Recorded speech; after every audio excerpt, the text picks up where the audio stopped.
I'll start with this poem. I wrote this poem when the bombs were dropping on Gaza, and I was the media spokesperson for the coalition, doing a lot of the organizing. And we had stayed up to about 6 o'clock in the morning, perfecting every soundbite. And by the end, if you're Palestinian, you know most Palestinians get tired and start pronouncing our P's as B's. So we become Palestinians by the end of the day. So I was practicing my P's all night.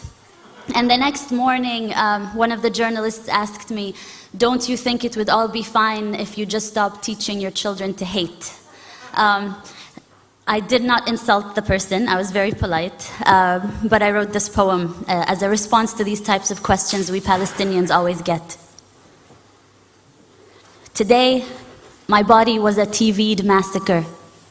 Today, my body was a TV'd massacre that had to fit into sound bites and word limits. Today, my body was a TV'd massacre that had to fit into sound bites and word limits, filled enough with statistics to counter measured response. And I perfected my English and I learned my UN resolutions. But still, he asked me, "Ms. Ziyada, don't you think everything would be resolved if you would just stop teaching so much hatred to your children?" Pause.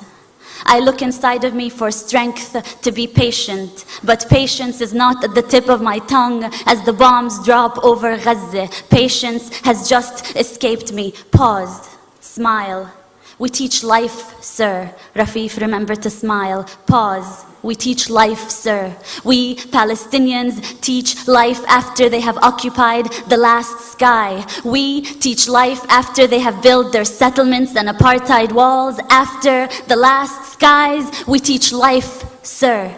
But today, my body was a TV'd massacre made to fit into sound bites and word limits. And just give us a story, a human story. You see, this is not political. We just want to tell people about you and your people. So give us a human story. Don't mention that word apartheid and occupation. This is not political. You have to help me as a journalist to help you tell your story, which is not a political story. Today, my body was a TV'd massacre. How about you give us a story of a woman in Gaza who needs medication? How about you? Do you have enough bone-broken limbs to cover the sun? Hand me over your dead and give me the list of their names in 1,200 word limits. Today, my body was a TV'd massacre made to fit into sound bites and word limits and move those that are desensitized to terrorist blood.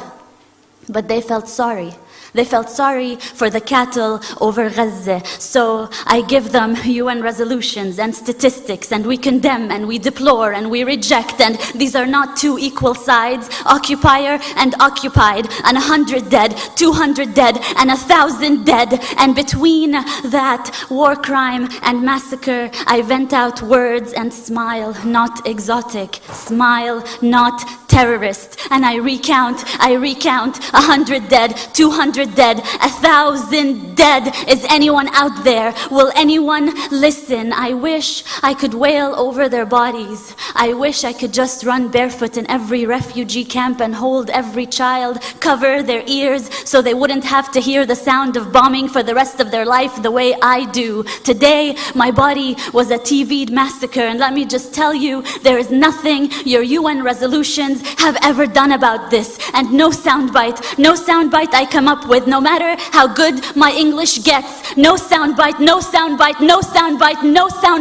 will bring them back to life. No soundbite will fix this. We teach life, sir. We teach life, sir. We Palestinians wake up every morning to teach the rest of the world life, sir.